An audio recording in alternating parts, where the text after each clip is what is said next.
की पहिलं म्हणजे आपल्या आजी आजोबांच्या जनरेशनमध्ये न कुंडली जास्त बघितली जायची, न गुण जुळवले जायचे, तरीही ते लग्न टिकायचे. सूर्य म्हणणार डॉमिनेटिंग स्पाऊस, 6वं घर 8वं घर. तर 6वं घर रोग देणार आहे, डिझिजेस, डेप्ट, कर्ज वगैरे, कोर्ट कचेरी. आता शनी झाला 2.5 वर्षांनी बदलता, राहू केतू 1.5 वर्षांनी बदलता, गुरु 1 किंवा 1.25 वर्षांनी बदलतात. 1997 पासून किंवा 1998 पासून 2000 पर्यंत जे जनरेशन जन्माला आलंय ते शनी मेष राशीमध्ये होतं. 7व्या घराचा मालक जिथे बसलेला आहे तिकडे तुम्हाला तुमचा जोडीदार भेटतो. आपण म्हणून की मंगळ धोका पण देत नाही, लॉयल असतात. बुध कसा सेन्स ऑफ ह्युमर चांगला असतो आणि बुध म्हणल्यावरती बिझनेसचा बॅकग्राऊंड असू शकतो. मुलीच्या कुंडलीमध्ये 7व्या घराचा मालक पहिलाच असेल, समोरून प्रपोजल जास्त येते. तिसरं जे घर आहे आता ऑनलाईन गोष्टींचं आहे, सोशल मीडिया, ऑनलाईन जे आपण डेटिंग कल्चर आता चालू जे झालेलं आहे ऑनलाईन डेटिंगचं, 10वं घर करिअरचं आहे. आणि आपण म्हणतो ना की जोडीदारांनी मला सपोर्ट करायला पाहिजे करिअरला, तर 7 घरांमध्ये ज्यांची कमी डिग्री आहे तो तुमचा जोडीदाराचा स्वभाव.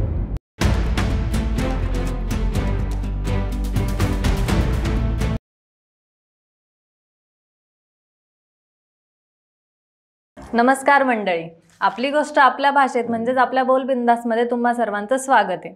आपल्या जोडीदाराची निवड, विवाह कधी, कुठे आणि कसा होईल, कंपॅटिबिलिटीचे वेगवेगळे कन्सेप्ट, या सर्व गोष्टींवर चर्चा करण्यासाठी आज आपल्यासोबत आहेत इंजिनियर पंडित सर. सर्वप्रथम सर, बोलबिंदासमध्ये मी तुमचं मनापासून स्वागत करते. नमस्कार. नमस्कार. जसं मी तुमचं नाव इंट्रोड्यूस केलं, इंजिनियर पंडित सर, तर इंजिनियर ते ॲस्ट्रोलॉजी ही जर्नी कशी आणि कधीपासून स्टार्ट झाली? आपण थोडं मागे जाऊया. आता 2015 पासून जर्नी सुरू केली आहे आणि तेव्हा मी इंजिनिअरिंगच्या फर्स्ट इयरला होतो. आता बॅकग्राऊंड मी सांगतो की मी ॲस्ट्रोलॉजीमध्ये 2015ला का आलो, त्याच्यामागे रिझन असं आहे की माझे आजोबा जे आहेत ते 2005 पासून प्रॅक्टिस करत आहे ॲस्ट्रोलॉजी. अच्छा. आणि मावशी जी आहे ती 2020 पासून न्यूमरोलॉजी म्हणजे प्रॅक्टिस करत आहे. सो त्यांनी म्हणजे आजोबांनी देखील सांगून ठेवलं होतं की तुझं आहे ॲस्ट्रोलॉजीमध्ये करिअर. तेव्हा आधीपासूनच मला फार अशी क्युरियोसिटी होती की राशी काय असतात, नक्षत्र काय असतात, आणि कॉलेजमध्ये मित्रांचे वगैरे डेट बघून मग त्यांची राशी कोणती आहे ते ॲनालाइज करण्यामध्ये मला फार मजा यायची. आणि नंतर मग जेव्हा ग्रॅज्युएशन झालं तेव्हा मला असं वाटलं की आपण बिझनेस सुरू करावा डिजिटल मार्केटिंग क्षेत्रामध्ये.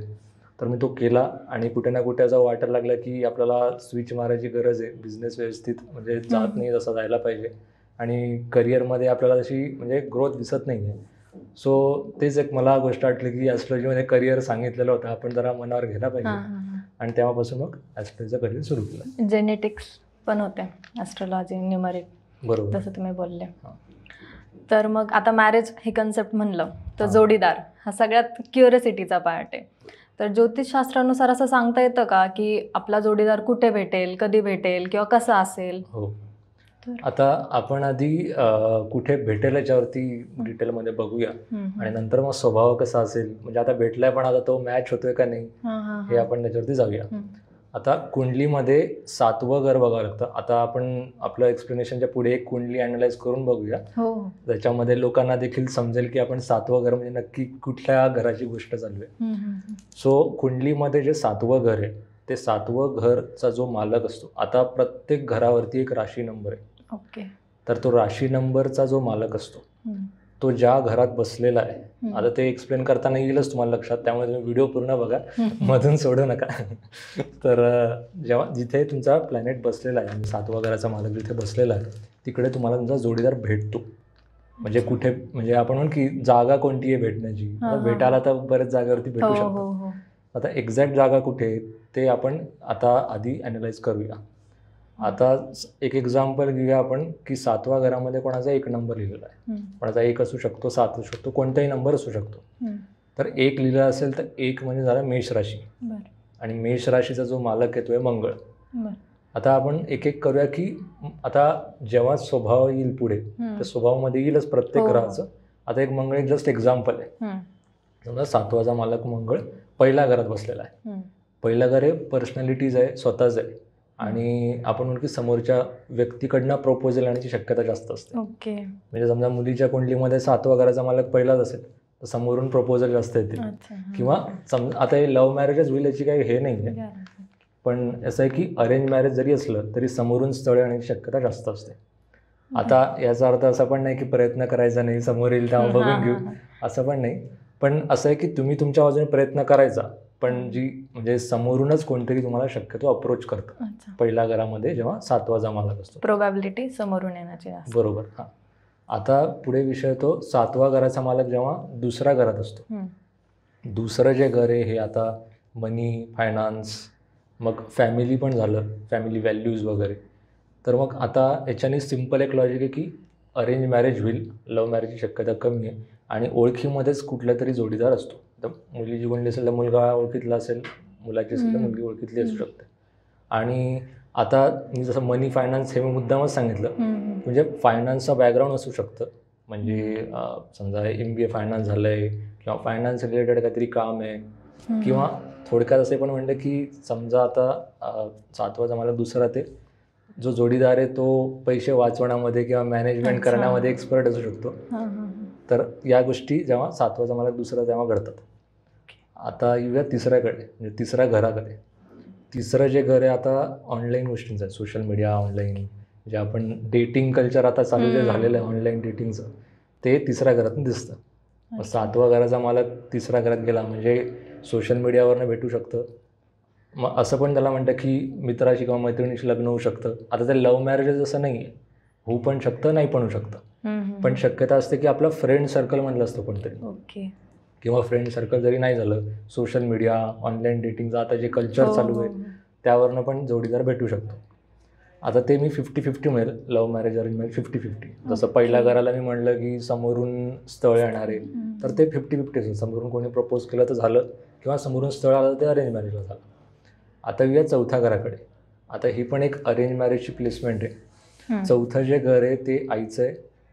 मग अजून स्वतःचं घर झालं, म्हणजे समजा कोणी मुंबईत राहतंय, पुण्यात राहतंय, तिथलं घर झालं. आणि चौथं जे घर झालं असं आपण म्हणू शकतो की अरेंज मॅरेज यासाठी, कारण की आईचा काहीतरी म्हणजे रोल असतो त्याच्यात. म्हणजे त्यांच्या माहेरचे म्हणजे मुलगा किंवा मुलगी असू शकते, किंवा आता जसं म्हणलं की होम एन्व्हायरमेंट पण आहे चौथं घर.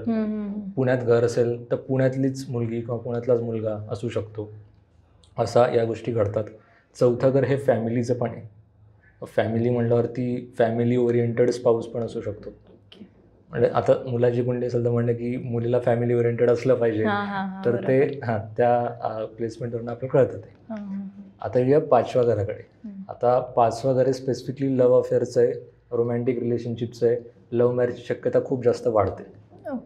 आणि म्हणजे आता जसं मी म्हटलं की पहिल्या घरामध्ये असेल किंवा तिसऱ्या घरामध्ये असेल तर 50% असतं, इथे 50%च्या वरती चालला जातं, जवळ 70-75% लव्ह मॅरेज व्हायची शक्यता असते. आता तो प्लॅनेट कोणता त्यावर डिपेंड आहे, पण शक्यतो असं शुक्र असेल किंवा गुरु असेल तर लव्ह मॅरेजची शक्यता जास्त असते. आता येऊया आपण 6व्याकडे.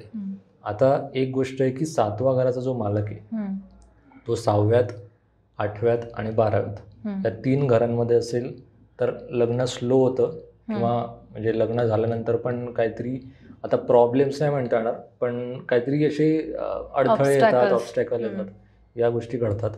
6वं घर आहे ते आजारपणाचे, नंतर कर्ज, मग कोर्ट कचेरी, हे 3 मेन आहे.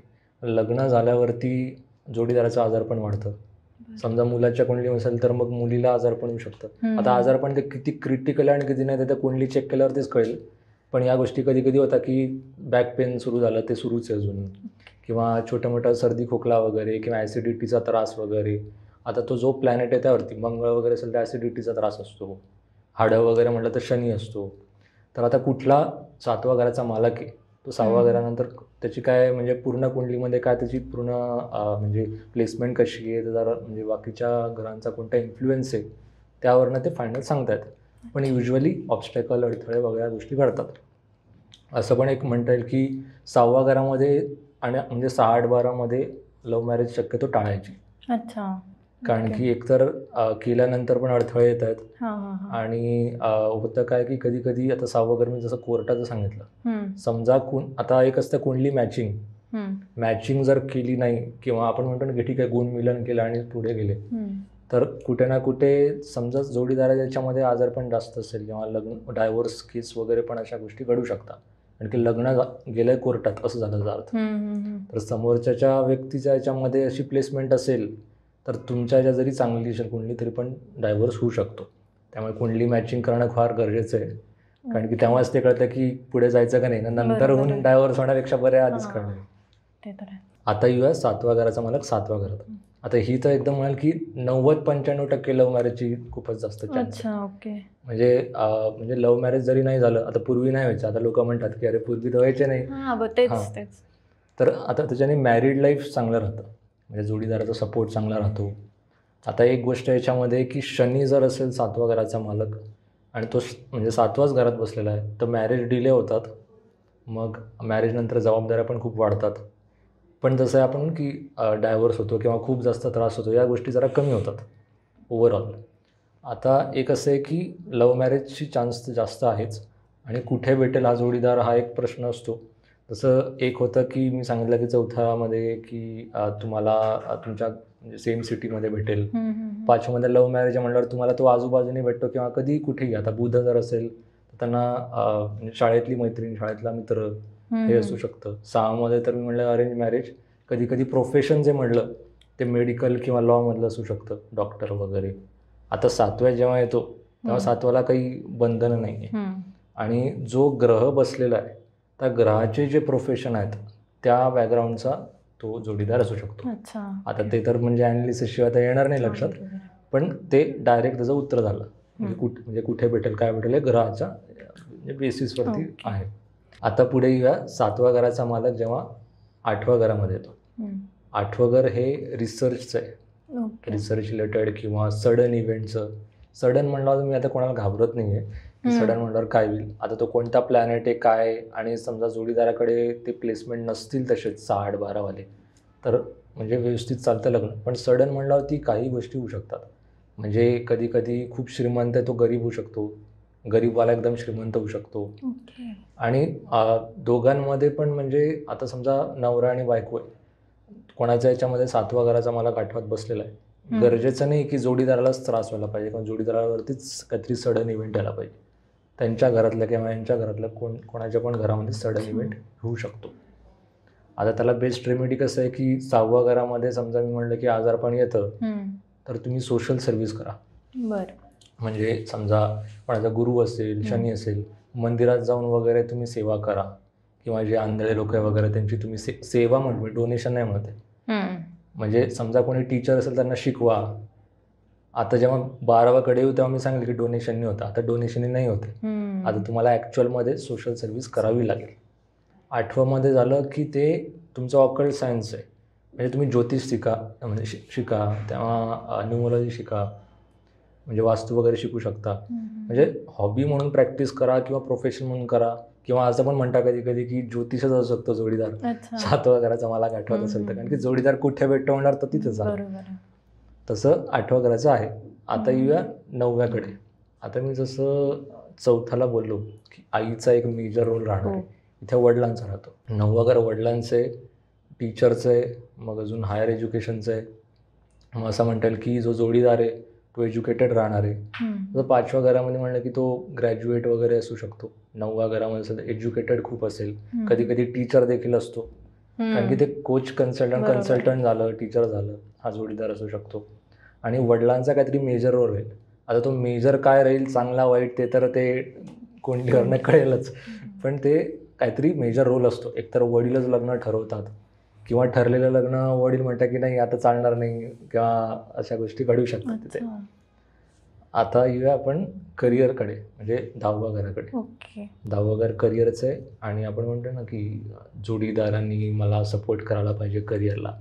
हे ज्यांचा 7व्या घराचा मालक 10व्यात बसला आहे त्यांच्यासाठी ते म्हणजे बेस्ट आहे. म्हणजे सपोर्ट झाला, किंवा आपण असं म्हणतो ना की कुठे भेटेल जोडीदार, तर सेम करिअर फील्डमधला मिळू शकतो. शुक्र असेल तर एकाच ऑफिसमधले असतात. लव्ह मॅरेजचा पण एक चान्स बनतो, कारण तो शुक्र असेल तर, किंवा सेम बिल्डिंगमध्ये काम करताय किंवा शेजारच्या बिल्डिंगमध्ये काम करताय. सो ते सगळं रिलेटेड, करिअरच्या आजूबाजूला रिलेटेड राहील. आणि करिअरला सपोर्ट खूप असतो, आणि जोडीदार करिअर ओरिएंटेड पण असतो. म्हणजे जर आपण फॅमिली ओरिएंटेड 4थ्या घरावरनं पाहिलं तर करिअर ओरिएंटेड 10व्या घरामध्ये दिसतं. आता येऊया आपण 11व्या घराकडे. 11वं घर हे फ्रेंडशिपचं आहे. आणि फ्रेंड, आता कसं तिसरा घराला म्हणलं की ऑनलाईन डेटिंग झालं किंवा फ्रेंड सर्कल झालं. हो. 11मध्ये एकतर जवळचे नातेवाईकांपैकी असतं हम्म. जे सुचवतात वगैरे, किंवा फ्रेंड सर्कलमधलं असतं. आता फ्रेंड म्हणल्यावरती असं नाही की रोजच्याच याच्यातले असले पाहिजे, हम्म. जुने कुठले तरी ओळखीचे होते. आता युवक वगैरे आलं की ते समजा सोशल मीडियावर कॉन्टॅक्ट झाला किंवा समोर भेटले, हा, बरोबर आहे. अशा गोष्टी 11व्या घरामध्ये कळतात. आणि 11वं घर हे म्हणजे आपण की भाग्याचं पण, भाग्य नाही म्हणता पण तसं आहे की लक्ष्मीचं आहे, म्हणजे गेन्स प्रॉफिट्स आहे. लग्न झाल्यानंतर गेन्स वाढतात, प्रॉफिट वाढतात, संपत्ती वाढतात, इन शॉर्ट वेल्थचं. तर अशा गोष्टी घडतात. एस्पेशली समजा 7वा मालक शुक्र असेल किंवा गुरु असेल तर मग संपत्तीमध्ये गेन वाढतो. आणि जो बॅकग्राऊंड म्हटलं तर बॅकग्राऊंड परत फायनान्स रिलेटेड असू शकतो किंवा त्यांचा फायनान्स मॅनेजमेंट किंवा जसं शेअर मार्केट ट्रेडिंग वगैरे झालं तर या गोष्टीतून घडू शकतात. अच्छा. आता येऊया शेवटचं 12वं घर. तसं 6-8-12 म्हटलं की तिथे अडथळे येतात. 12वं घर हे स्पेसिफिकली इंटरकास्ट मॅरेज दाखवतं. अच्छा. म्हणजे त्याच्यामागे रिझन काय आहे की 12वं घर हे फॉरेन लँड्स आहे. अच्छा. आता गरजेचं नाही सगळ्यांनी इंटरकास्ट मॅरेज करायला पाहिजे, पण असं आहे की केलं तर चांगलं आहे, नाही केलं तरी असं पाहिजे की जोडीदार फॉरेनला राहणार पाहिजे. अच्छा. आता फॉरेनला राहणारा म्हणल्यावर कसं आहे की ज्योतिषशास्त्रामध्ये फॉरेनचा अर्थ आहे की कल्चर वेगळं पाहिजे. म्हणजे महाराष्ट्रीयन कल्चर असेल तर मग महाराष्ट्राच्या बाहेर, साऊथला झाला, नॉर्थला, किंवा मग भारताच्या बाहेर असेल तर फॉरेनच झाला म्हणजे पूर्ण. तर तसा जोडीदार असू शकतो, म्हणजे भेटू शकतो. 12वं घर हे एक्सपेन्सचं पण आहे, खर्च, लग्न झाल्यावर खर्च वाढणे आणि हॉस्पिटलचं पण आहे. अच्छा. परत ते आजारपणामुळे खर्च होणे वगैरे या दोन्ही गोष्टी त्याच्यामध्ये येतात. आणि 12वं घर हे याचं थेरपिस्ट, मेंटल काउन्सिलिंग, मग तुम्हाला जोडीदार पण तसाच मिळतो कधी कधी. आणि जसं 8व्या घरामध्ये म्हणलं की ज्योतिष, जसं 12व्या घरामध्ये पण स्पिरिच्युअल प्रोफेशन घेतात, योगा टीचर वगैरे पण असतात कधी कधी. स्पिरिच्युअल प्रोफेशनमध्ये ॲस्ट्रोलॉजर आलं, न्यूमरोलॉजर आलं, ते पण जोडीदार असू शकतात. आणि त्याचा मागे जो रेमेडी आहे की कोणाचं समजा 7व्या घराचा मालक 12व्यात बसलेला असेल तर आता चेंज तर काय करता येणार नाही. त्याच्यासाठी कसं 6व्या घराला मी सोशल सर्व्हिस सांगितलं, 8व्याला मी सांगितलं तुम्ही ज्योतिष शिका किंवा ऑकल्ट सायन्स शिका, 12व्या घरामध्ये तुम्ही अध्यात्म प्रॅक्टिस करा, मेडिटेशन, स्पिरिच्युअलिटी. म्हणजे काय होतं की जे लग्नामध्ये जे अप्स डाऊन्स होतात, ऑब्स्टॅकल येतात, अडथळे येतात, त्याला घेऊन माणूस कुठे कुठे मेंटली शांत होतो जरा. अच्छा. ठीक आहे, आता आपण म्हणून की ठीक आहे बदलता तर येणार नाही आहे, ॲक्सेप्टन्स करणं गरजेचं आहे. बरोबर. तर तो ॲटिट्यूड मग हळूहळू डेव्हलप व्हायला लागतो. अच्छा. तर मग आता हे झालं योग्य जोडीदार कधी आणि कुठे कसा भेटेल हे, पण जोडीदाराचा स्वभाव कसा ओळखायचा मग? म्हणजे एक आहे की आता आपण म्हणले की कुठे कुठे भेटतो, भेटलाय पण आता हा स्वभाव आहे का नाही हा एक प्रश्न पडतो. आता एक याच्यामध्ये कन्सेप्ट असतो दरकारका. हा थोडा कन्सेप्च्युअल आधी मी सांगून देतो. कुंडलीमध्ये 9 ग्रह असतात सगळ्यांचे. 9 ग्रहापैकी राहू केतू हे शॅडो प्लॅनेट आहे, ते धरायचे नसतात. आणि बाकीचे जे उरलेले 7 ग्रह आहेत जे फिजिकल आपल्या सोलर सिस्टीममध्ये दिसतात त्यांच्या डिग्रीज बघायच्या. आता डिग्री हा थोडा टेक्निकल कन्सेप्ट आहे, पण मी सांगतो जेव्हा आपलं ते कुंडली आपण ॲनालाइज करायला घेऊ तेव्हा सांगू. लोवेस्ट डिग्री प्लॅनेट जो असतो, ज्यांची डिग्री सर्वात कमी आहे, समजा 3 आहे, 4 आहे, कोणाची 10 असते, कोणाची 0 असते, राहू केतू सोडायचा, युरानस, नेपच्यून, प्लुटो पण सोडून द्यायचा. फक्त 7 ग्रह बोलतो मी. तर 7 ग्रहांमध्ये ज्यांची कमी डिग्री आहे तो तुमचा जोडीदाराचा स्वभाव, त्याच्यावरनं मॅरिड लाईफ पण कळते. आता एक एक ग्रह आपण त्याच्यामध्ये कव्हर करू. पहिला आपण मंगळापासून सुरू करू.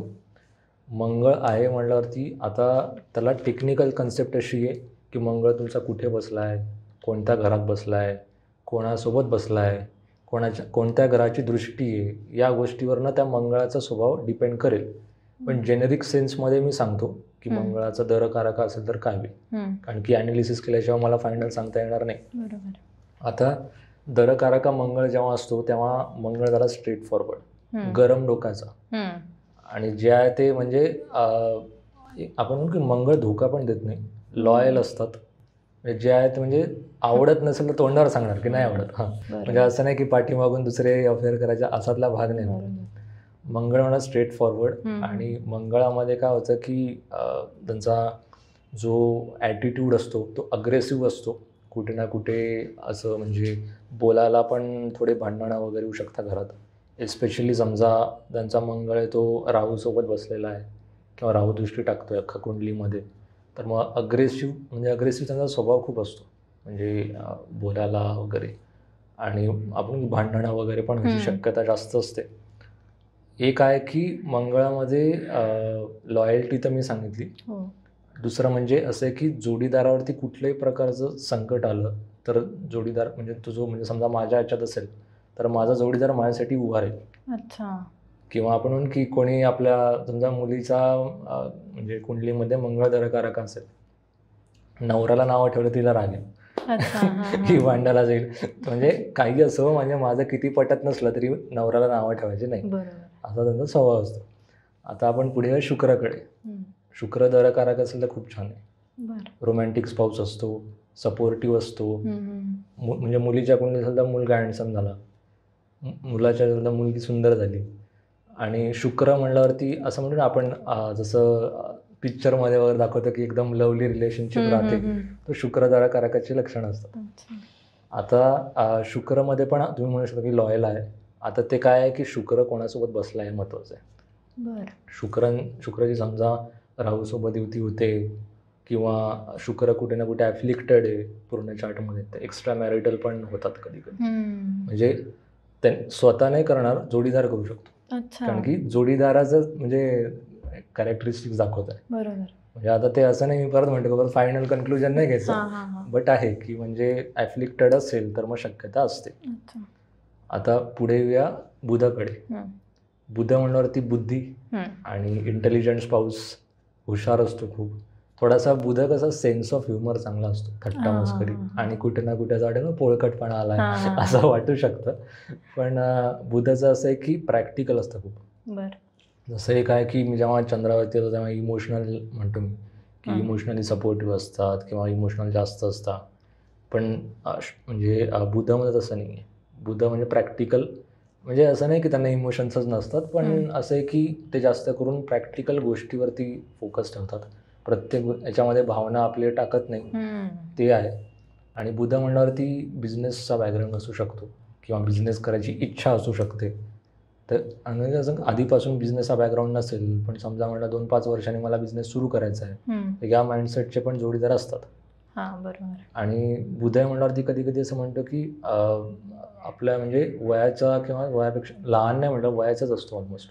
शुक्राला पण असतं, बुधला पण असतं तसं. कारण की काय होतं की बुध हा यंग आहे प्लॅनेट, म्हणजे जसं शनी थोडा एल्डर आहे, एज गॅप जास्त राहते दोघांमध्ये. इकडे असं ऑलमोस्ट सेम किंवा असले तरी म्हणजे स्वभाव ऑलमोस्ट एकसारखे असतात. पुढे घेऊया आता चंद्राकडे. चंद्र दरकारक जसं मी आता बुधाच्या वेळेस सांगितलं की प्रॅक्टिकल आहे, इकडे इमोशनल खूप आहे. म्हणजे ते म्हणजे प्रॅक्टिकल कमी आहे किंवा नसल्याच्या बरोबर होतं कधी कधी. इमोशनल जास्त आहे, आउट ऑफ इमोशन डिसिजन घ्यायची सवय असते. आणि कधी कधी इमोशनली म्हणजे ओव्हर थिंकर जो आपण म्हणतो ना की खूप जास्त विचार करणे. मुलाच्या कुंडलीमध्ये चंद्र असेल दरकारका तर मुलीला खूप जास्त ओव्हर थिंकिंग करायची सवय असते. किंवा असं आहे की इमोशनली म्हणजे अटॅचमेंट असते, खूप सपोर्ट पण असतो, पण असं ते कधी कधी ते चंद्र म्हणलं पौर्णिमा अमावास्या होतं ना, कधी कधी खूप प्रेम येते, कधी कधी विचारतच नाही असं. तर या 2 गोष्टी घडतात. चंद्रामध्ये एक म्हणजे ड्रॉबॅक एकच आहे की खूप जास्त म्हणजे विचार करणे किंवा काय म्हणतो आपण त्याला की इमोशनल रिॲक्शन देणे. म्हणजे असं की एक म्हणजे कसं आपण व्यवस्थित विचार करून मग बोलतोय, रिॲक्ट करणे जास्त, हे जास्त करून म्हणजे की मला हे बरोबर वाटतंय म्हणून मी म्हणजे हो काय नाही काय बरोबर, ते तसं मला जसं वाटतं तसं मी वागेन. तर या गोष्टी थोड्या चंद्रामध्ये घडतात. आता पुढे येऊया सूर्याकडे. सूर्य दरकारका चांगला आहे. आणि एक आहे की चांगलं आहे म्हणजे एक वाईट पण आहे, मी सांगतो काय. सूर्य म्हणणार डॉमिनेटिंग स्पाऊस, म्हणजे मुलीच्या असं मुलाचा धाक असणार, मुला असेल तर बायकोचा. तर डॉमिनेटिंग आहे. आणि सूर्य गव्हर्नमेंटला दाखवतो. आता समजा कोणाच्या 7व्या घरामध्ये सूर्य बसलेला असेल, आणि सूर्य बसला म्हणजे तो गव्हर्नमेंटचं बॅकग्राऊंड दाखवता. आणि गव्हर्नमेंट रिलेटेड पण असू शकता. म्हणजे गरजेचं नाही की गव्हर्नमेंट जॉबच असला पाहिजे. समजा मुलीच्या कुंडलीमध्ये सूर्य धरकारक आहे आणि सूर्य पण बसला आहे 7व्या घरामध्ये, तर गरजेचं नाही की मुलाला गव्हर्नमेंट जॉबच असला पाहिजे. तो IT मध्ये करतोय, पण घरातले जे आहेत ते गव्हर्नमेंट जॉबचे असू शकतात. पोलीस बॅकग्राऊंड, लॉयर बॅकग्राऊंड, जज वगैरे हे पण गोष्टी घडतात. सूर्याचं असं असतं की समजा मुलीच्या कुंडलीमध्ये सूर्य धरकारक आहे, तर जोडीदाराला एक्सपेक्टेड असतं की म्हणजे मुलीने आपलं करिअर स्वतः घडवावं किंवा तो करिअर करायला पुश करतो. म्हणजे त्याला असं घरात बसणारे स्पाऊस एक्सपेक्टेड नसतं. मंगळ धरकारकला पण तसंच होतं. त्यांना असं घरात बसणारी किंवा आपण म्हणतो ना की सगळे कामं सोडून घरातच बसतो वगैरे असं त्यांना एक्सपेक्टेशन नसतं. त्यांना असं वाटतं की त्यांच्या बेसिसवरती, स्वतःच्या बेसिसवरती करिअर घडवावं. त्यासाठी कायम मंगळ आणि सूर्य धरकारक कायम पुश करत राहतात. तर सूर्य कसं आहे की एक ड्रॉबॅक जो मी तुम्हाला म्हणलं की जोडीदार हट्टी असतो खूप. म्हणजे की समजा मुलीच्या ह्याच्यात असेल की माझंच ऐकायचं आणि थोडं आपण लहान मुलांसारखं हट्ट करतात. बरोबर. मुलांमध्ये पण असं असलं की नाही तू माझं ऐकायचं. अशा गोष्टी सूर्य धरकारकला घडतात. आता पुढे येऊया आपण गुरुकडे. म्हणजे ज्युपिटर किंवा गुरु तुमचा धरकारक असेल तर. आता गुरु म्हणल्यावर धार्मिक, आध्यात्मिक, संसार सुखात इंटरेस्ट कमी असतो किंवा नाच्या बरोबरच असतो. लग्न झाल्यावर पण त्यांचं अध्यात्म किंवा धार्मिक किंवा करिअरवरती वगैरे फोकस राहू शकतो. ज्युपिटर वेल एज्युकेटेड झाला, फायनान्शियली स्टेबल किंवा स्ट्रॉंग असतात. आणि ज्युपिटर सपोर्टिव्ह असतो, पण इमोशनली सपोर्टिव्ह कदाचित कमी असेल. दोघांमध्ये फरक असा आहे की चंद्रच असेल म्हटलं की इमोशनली सपोर्टिव्ह जास्त असतो. यांचं सपोर्ट म्हणजे कसं की घरी समजा भांडणं वगैरे झाले, जाऊ दे ना, होतात, काय होत नाही एवढं, नुसतं एवढं सांगून मोकळं, त्याचं समजून नाही सांगत. चंद्र धरकारक असेल तर समजून सांगता की नाही म्हणजे ठीक आहे, होऊन जातं कधी कधी, तू पण थोडं असं कर, त्यांनी पण असं, म्हणजे ते समजून सांगतात. इकडे जर की तू एवढं टेन्शन नको घेऊ, काही नाही होत, म्हणजे असं थोडं म्हणजे सपोर्ट देतात. पण ते इमोशनल सपोर्ट कुठे ना कुठे थोडं कमी पडतं आणि रोमॅन्टिक थोडे कमी राहतात गुरु धरकारक असतो तेव्हा. आता शेवटच्या ग्रहाकडे येऊया आपण, शनीकडे. शनी धरकारक हे म्हणजे समजा माझ्या कुंडलीत असेल तर माझ्यावरती लग्न झाल्यावरती जबाबदाऱ्या खूप वाढतील. लग्न पण डिले होईल, कारण की शनी फेमसच आहे डिले करायला. तर धरकारक असो किंवा शनी 7व्या घरामध्ये बसलेला असेल तर या गोष्टींमुळे फार डिले होतो. आणि शनी म्हणल्यावरती जसं मी बुध आणि शुक्राला जे बोललो की तुमचा जोडीदाराचा जो म्हणजे एज गॅप आहे तर सेम असतं किंवा ऑलमोस्ट असं जास्त फरक नसतो. शनीमध्ये 3 किंवा 3पेक्षा जास्तचा फरक पडू शकतो. आता तो पडेल का नाही आता कुंडलीवर डिपेंड करेल, पण मोस्टली असं असतं की मॅच्युअर पार्टनर असतो, रिस्पॉन्सिबल असतो. आणि एक आहे ना की आता कसं आहे, गुरुसारखा सपोर्ट कदाचित नाही मिळेल, चंद्रासारखा इमोशनल सपोर्ट कदाचित नाही मिळेल. आता मंगळासारखं जसं आहे की नवऱ्याला नाव ठेवल्यावरती काय माहिती येतील का नाही, येऊ पण शकता, नाही पण शकत. आणि इंट्रोवर्ट स्पाऊस असतो. म्हणल्यावरती स्वतःच्या अपेक्षा देखील जोडीदाराला कधी कधी सांगणार, कधी नाही पण सांगणार, मनातच ठेवतील. तर या गोष्टी शनी म्हणजे धरकारकामध्ये होतात. तर आपले सगळे झालेले आहेत म्हणजे 7 ग्रहांचे धरकारक.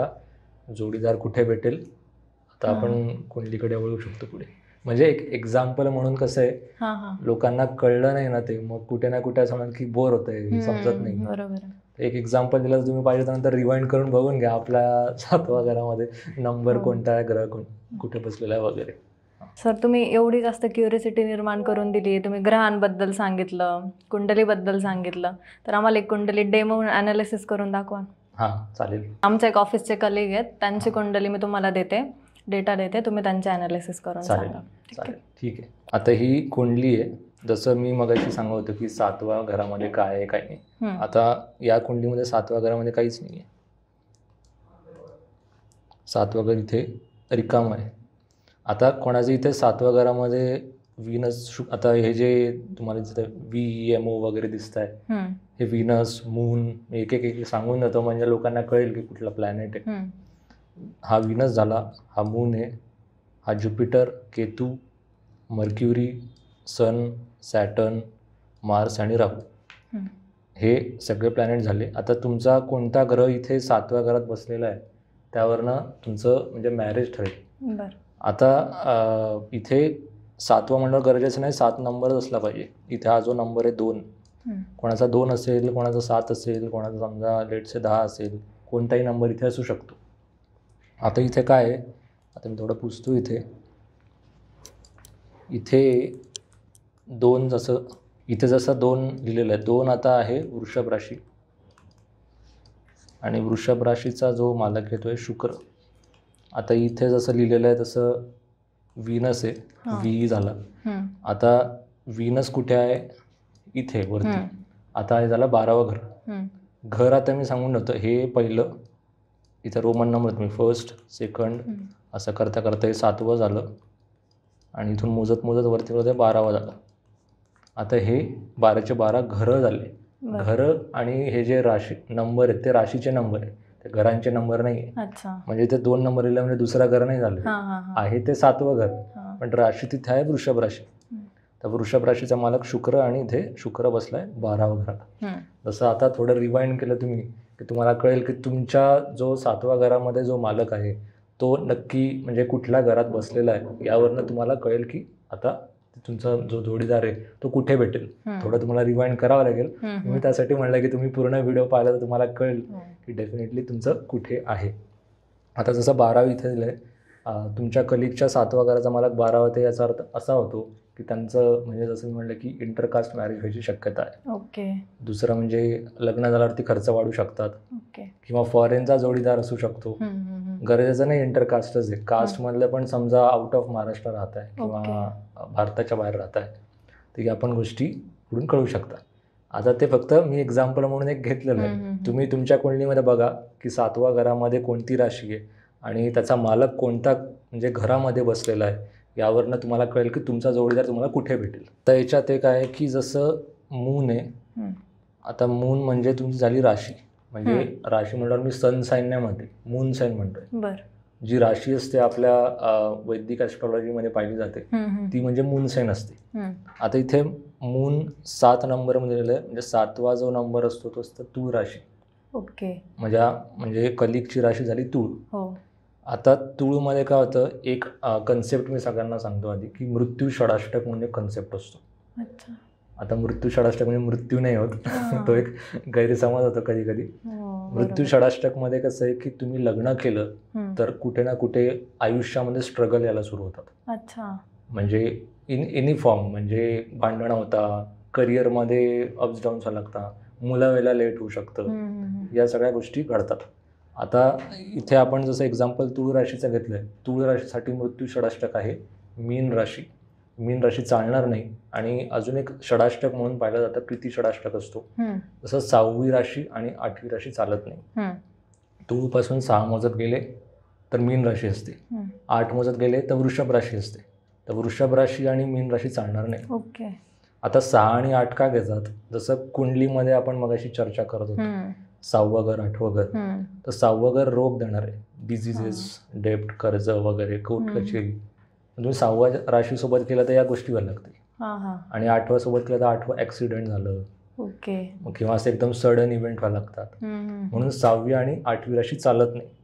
आता मी सगळ्यांना सांगून ठेवतो की प्रत्येक राशीचे मृत्यू षडाष्टक कोणते कोणते, म्हणजे षडाष्टक इन शॉर्ट कोणते कोणते. म्हणजे लोकांना जेव्हा तुम्ही जोडीदाराचं म्हणजे स्थळ बघणार, प्रत्येक एकदम डीपमध्ये जाऊन लग्न ठरवून नंतर कळण्यापेक्षा बेटर आहे की तुम्हाला आधीच त्याचा अंदाज येईल. मेष राशीला जे ते कन्या आणि वृश्चिक राशी चालणार नाही. मेष राशीचे षडाष्टक झाले कन्या राशी आणि वृश्चिक राशी, ते करू नये. वृषभ राशीला जसं मी आता तूळला सांगितलं, तूळ म्हणजे तूळ चालणार नाही आणि धनु पण नाही चालणार. म्हणजे ते आले तरी ते स्किप करून टाकायचं स्थळ. कारण की आता कधी कधी काय होतं, लव्ह मॅरेजचे पण स्थळ असतात. आता त्याच्यामध्ये पूर्ण कुंडली आणि म्हणजे केल्यानंतर लक्षात येतं की शुक्र तुमच्या कुंडलीमध्ये स्ट्रॉंग आहे का नाही. शुक्र स्ट्रॉंग नसेल तर मी शक्यतो म्हणतो मृत्यू षडाष्टकला पुढे जाऊ नका. नंतर पुढे येते मिथुन राशी. मिथुन राशीमध्ये आले वृश्चिक आणि मकर, हे 2 राशी टाळायचे. आता पुढे येईल आता कर्क राशी. कर्क राशीमध्ये आले धनु आणि कुंभ, हे चालणार नाही. आता पुढे शेवटची आली सिंह राशी. सिंह राशीला मकर राशी आणि मीन राशी चालणार नाही. आता काही काही याच्यामध्ये चालते पण काही काही चालत पण नाही. मी त्यासाठी सांगतो की पूर्ण कुंडली ॲनालिसिस केल्याशिवाय फायनल डिसिजन कुठल्याही ॲस्ट्रॉलॉजरला घेता येत नाही. अच्छा, ओके. जाता जाता मला एक तुम्हाला क्वेश्चन विचारायचा आहे. की पहिलं म्हणजे आपल्या आजी आजोबांच्या जनरेशनमध्ये न कुंडली जास्त बघितली जायची, न गुण जुळवले जायचे, तरीही ते लग्न टिकायचे. आणि ह्या जनरेशनमध्ये ह्या सगळ्या गोष्टींनी एवढं जास्त मानलं जातं, सगळे गुण जुळताय किंवा काय बघताय, सगळं बघता, तरी पण डिवोर्सचे प्रपोर्शन तेव्हापेक्षा वाढलेत आता. तर ते का बरं? आता त्याच्या मागे मल्टिपल रिझन आहे. एक म्हणजे कल्चर. पूर्वी एवढे म्हणजे शिकत नव्हते लोक, प्रत्येकाचे करिअर नव्हतं इतकं. आता प्रत्येक माणसाचं म्हणजे मुलगा असो किंवा मुलगी असो करिअरमध्ये पुढे आहेत. सो ते कल्चरल बॅकग्राऊंड आलं, वाढत्या अपेक्षा झाल्या. कारण की पूर्वी इंस्टाग्रामचे रील नव्हते, आता रीलमधनं आपल्याला 10 गोष्टी कळतात. सो ते कुठे ना कुठे सायकोलॉजीवर इफेक्ट करतच. आणि त्यामुळे मग तो वाढता, आपण प्रमाण की आता डायव्हर्स घेणं पण खूप सोपं झालं आहे. पूर्वी जे घरातले असायचे तेच म्हणायचे की जाऊ दे, तू थोडं समजून घे. आता कसं झालंय की ठीक आहे, तुला नाही राहायचं तर मोकळं. तर या गोष्टी कुठे ना कुठे सायकोलॉजीवरती इम्पॅक्ट करतात. आणि त्यामुळे आपण म्हणू शकतो की पूर्वी एवढे वेचे नाही, पण आता जास्त प्रमाणामध्ये होता. आणि पुढचं एक रिझन आहे की आता प्रत्येक प्लॅनेटचं गोचर असतं. प्रत्येक आता शनी झाला 2.5 वर्षांनी बदलता, राहू केतू 1.5 वर्षांनी बदलता, गुरु 1 किंवा 1.25 वर्षांनी बदलतात. आणि ज्या राशीमध्ये हे प्लॅनेट जातात त्याप्रमाणे मग ते स्वभाव येतात. जसं आता तुम्ही एक पाहिलं असेल की 1997 पासून किंवा 1998 पासून 2000 पर्यंत जे जनरेशन जन्माला आलंय ते शनी मेष राशीमध्ये होतं. आता त्याच्याने खूप जास्त एक्सपेक्टेशन वाढतात, रागीटपणा खूप येतो. सो ते गोचाराचा पण रोल स्वभावावरती आलाच. त्यामुळे ते तुम्ही पाहिलं असेल की या जनरेशनमधले जे 95 पासून 2000 पर्यंत किंवा 98 पासून 2000 पर्यंत त्यांचे जास्त करून डायव्होर्स किंवा ब्रेकअप्स या गोष्टी जास्त घडतात. कारण की ते रागाभरामध्ये आपण डिसिजन घेतो, अपेक्षा पण खूप जास्त असतात, लग्नाला देखील उशीर होतो. पूर्वी व्हायचा नाही ना उशीर, मग पूर्वी तेव्हा तिकडे नव्हता ना शनी, दुसऱ्या राशीमध्ये होता, त्यामुळे ते पण म्हणजे कारण असतं उशीर व्हायला. तर जाता जाता सर मी तुमचं मनापासून आभार करते, वेळात वेळ काढून तुम्ही बोलबिंदासला व्हिजिट केली आणि सगळ्यांना प्रेक्षकांना मला एवढी कुंडलीविषयी ॲनालिसिस करून चर्चा करून सगळ्या गोष्टी सांगितल्या, त्यासाठी धन्यवाद. तर मंडळी, कसा वाटला आजचा हा पॉडकास्ट कमेंटमध्ये नक्की सांगा. आणि आपल्या चॅनलला लाईक, शेअर, सबस्क्राईब करायला विसरू नका. आणि इंजिनियर पंडित सरांसोबत जर कॉन्टॅक्ट करायचा असेल तर त्यांचा कॉन्टॅक्ट मी डिस्क्रिप्शन बॉक्समध्ये दिलेला आहे. त्यांच्या इंस्टाग्राम, सोशल मीडिया सगळ्या हँडलला जाऊन फॉलो करा आणि त्यांना कॉन्टॅक्ट करायचा असेल तर डिस्क्रिप्शन बॉक्स चेक करा. धन्यवाद.